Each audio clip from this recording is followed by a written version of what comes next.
topics.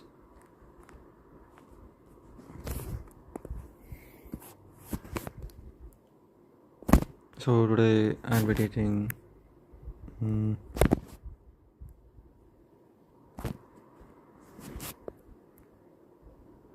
give me a second.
Okay.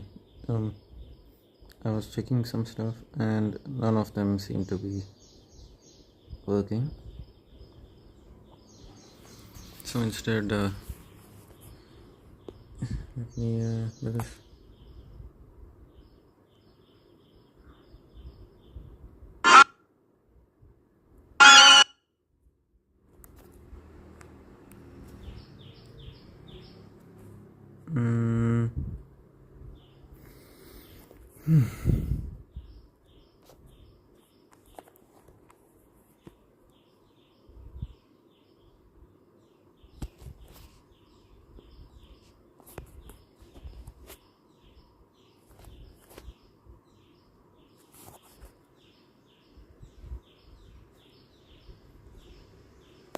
Okay, so I've added a timer in the bottom right because that's how much I have the time, because I need to do some stuff. So today we'll be teaching general medicine, nervous system. Okay, so if you get a case of nervous system, you have to first of all ask about higher mental outer function, mental state and cognition, and other mental functions you have to ask about. Cranial nerve dysfunction, you can ask so you can ask when was the onset, seizures, falls, ear, nosebleed, fever, ear pain, drug history, any addictions. Mental state and cognition, state changes in memory, state of alertness and drowsiness, changes in mood, language, and spatial orientation, and diminished ability to carry out routine activities you have to ask about. Other higher mental functions, you have speech difficulty, difficulty to recognize people or object, inappropriate laughing or crying, lack of interest, social disinhibition, disillusion, or hallucination. Basically, any other mental states you have to ask about. Altered consciousness is one of the easier questions. Mental state and cognition also you can ask. Then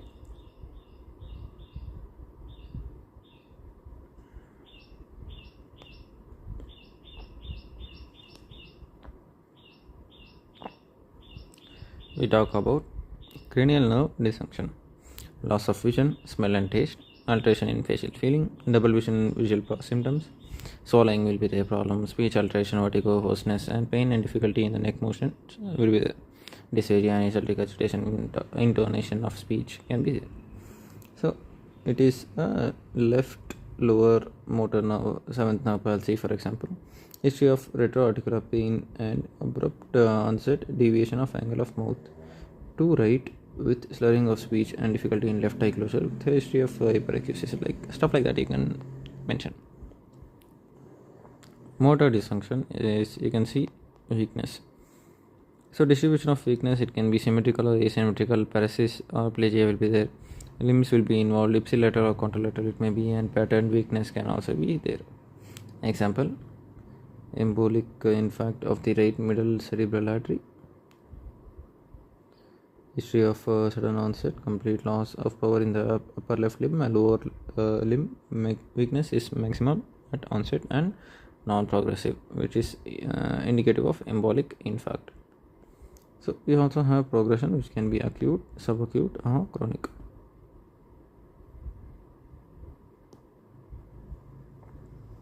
The progression of weakness, it can be ascending weakness or descending weakness.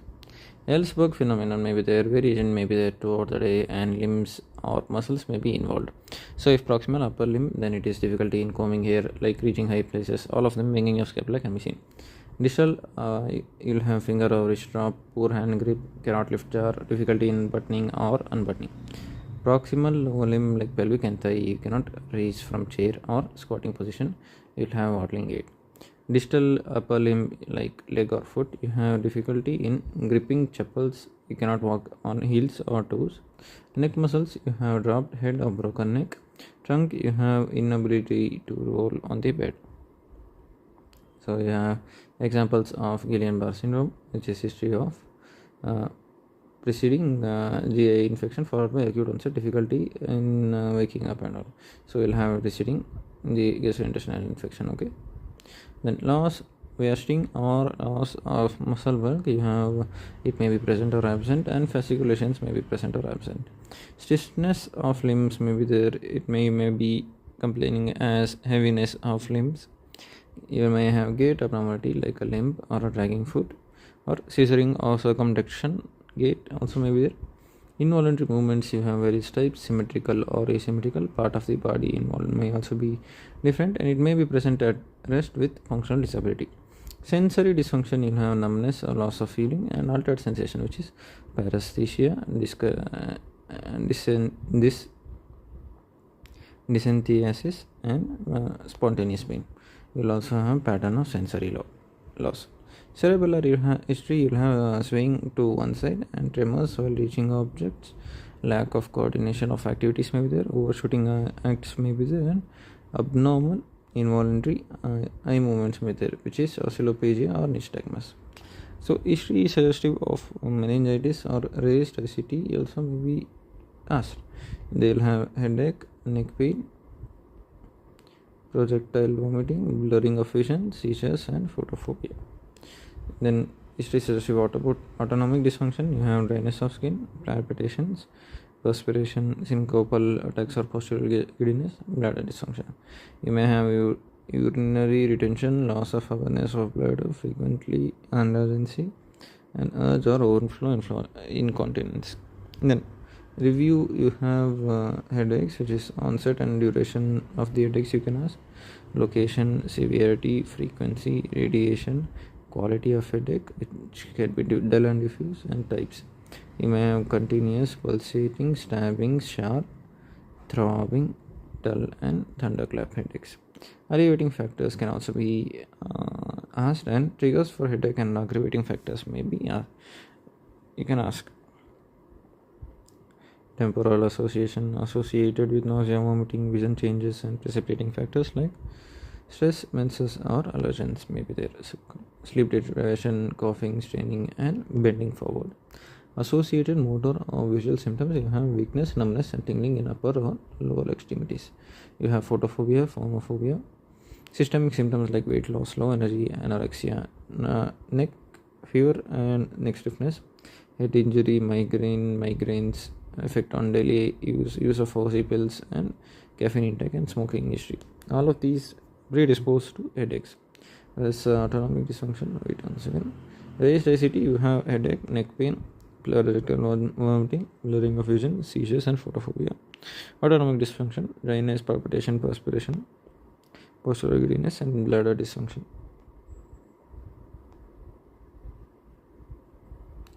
So example of a headache, you can write it as classical migraine, visual aura followed by insidious onset, unilateral, severe, pulsatile nature of headache lasting for more than 4 hours associated with nausea and photophobia, repeated attacks every month with history of identifiable precipitating factor and positive history of migraine in family.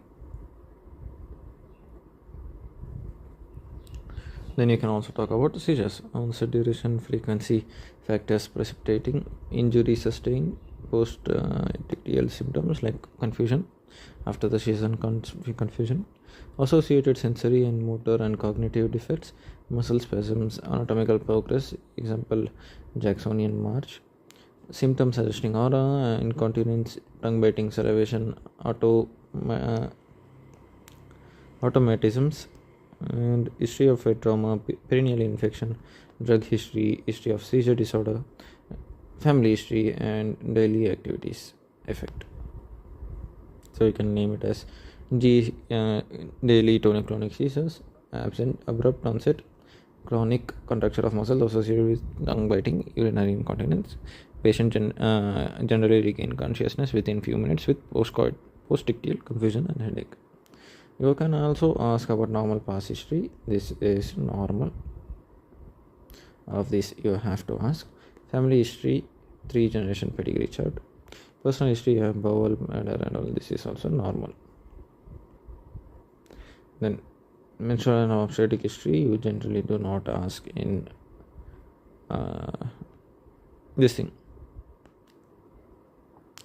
because it will open up to examiners asking you, why did you write menstrual history? This is general medicine, not general OBG or gynecology. So general examination, first of all, if patient is conscious, cooperative, obeying commands.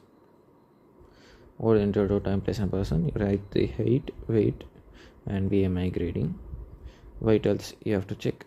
You can check for rate, rhythm, volume, character, vessel wall thickening, radial femoral delay and radiofemoral delay, and peripheral pulsations. Carotid and vertebral root also may be there. Right blood pressure in the right arm, left leg also you can check, but you don't actually do this. So rate, rhythm, volume, character, all of these are normal. Carotid root you have to check. Respiratory rate, regular, type and use of accessory muscles. Jugular venous pulsation, you can draw the waveform. Jugular venous pressure is the scale you can do. Pickle you have to do, this is normal. I will teach this also. Head to toe examination, you can check for nerve thickening, neurocutaneous markers, external markers of atherosclerosis, signs of nutritional deficiency, other generalized examination and stuff. Nervous system examination, you will have right or left-handed you have to write, and education you have to write. First of all, you ask for higher mental order functioning. If the patient is conscious, oriented, and memory, you can ask immediate, recent, and remote. Intelligence, you can check their intelligence.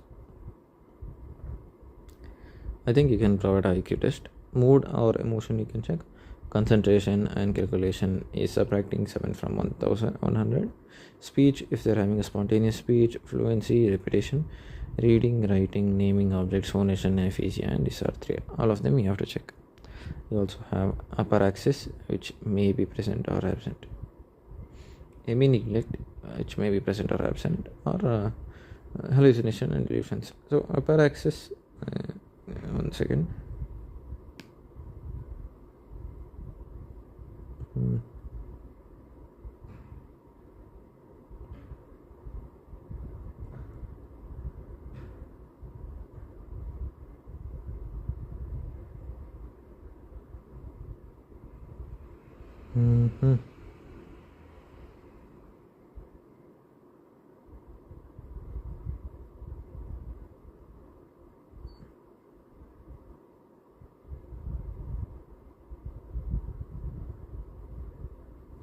You can, for intelligence, you can ask them for serial summons or spelling of any word backwards. And for upper axis,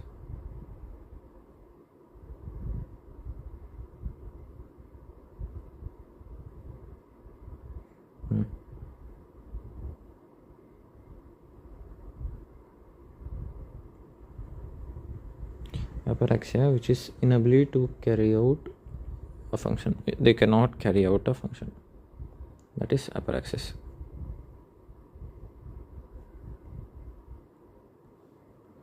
So going back,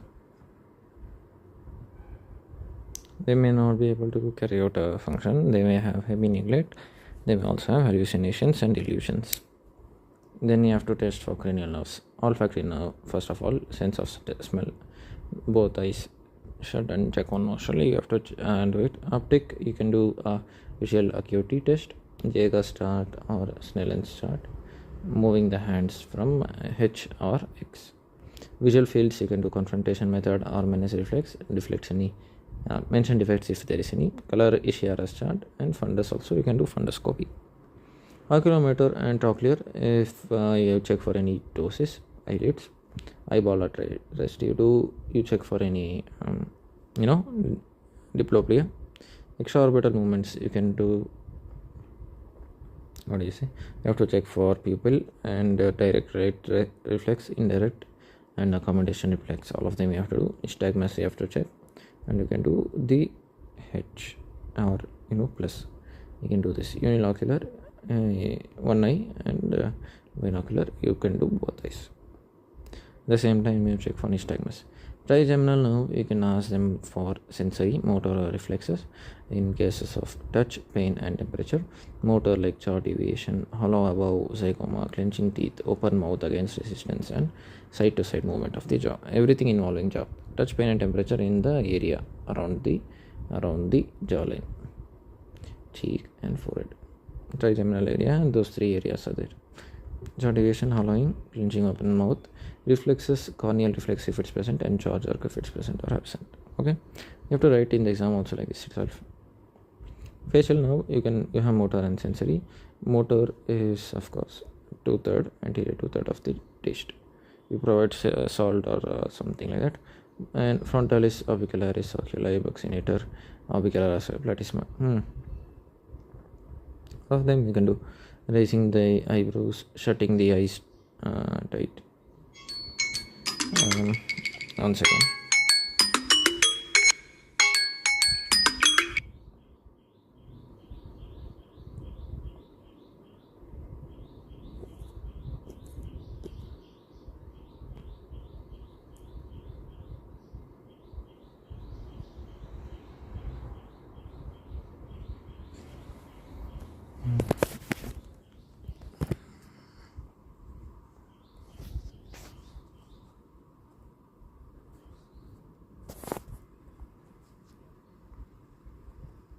Okay, so give me a second.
Okay, so wait.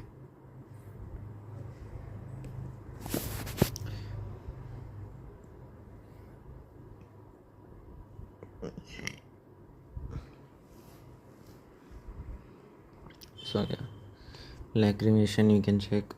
Hyperacusis, if they are having abnormal hearing. And you can check emotional fibers, but all of them you don't actually test. You do not test anything, we just test for motor and sensory.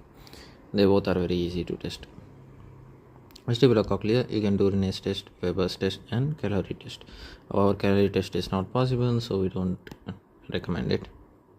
Then you can do glossopharyngeal, the position of the uvula you check, movement of uvula on saying ah, and gag reflex you can do if it is present, absent, or exaggerated. Spinal accessory nerve like sternocleidomastoid and trapezius, you have to check sternocleidomastoid because you have to rotate the head against response applied to the opposite side of the chin. It tests the function of opposite sternocleidomastoid muscles. Both muscles you have to test, and by providing resistance, by flexing the head toward the resistance provided under the chin. Trapezius, shrugging of shoulder against resistance.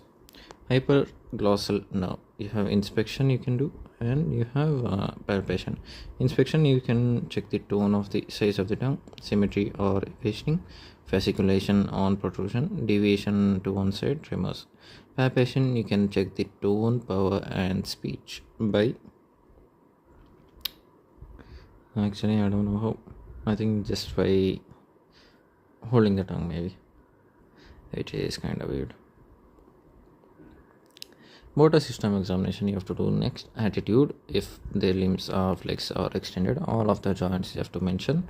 Bulk, you have to check arm 10 centimeter above olecranon, forearm is below the 10 centimeter below the olecranon, thigh is 18 centimeter above the superior border of patella, whereas leg is 18 centimeter below the tibial tuberosity. Bilateral distance from the fixed bony points till the maximum bulk of the muscle also you have to check. Wait, this is bulk is bilateral, similar distance from fixed bony points, bulk of the muscle. Okay, tone, you can check the tone of upper limb and lower limb, right and left. It can be normal, hypotonia, and hypertonia, which is spasticity or rigidity. Power, you have both isometric, which is resistance against movement, and isotonic, resistance at the end of movement. That is the power. You have complete paralysis, a flicker of contraction may be there. Power detectable only when gravity is excluded. Limb can be held against gravity but not resistance, and limb can be held against gravity and some resistance. Then number 5 is normal power. Okay, 0 to 5.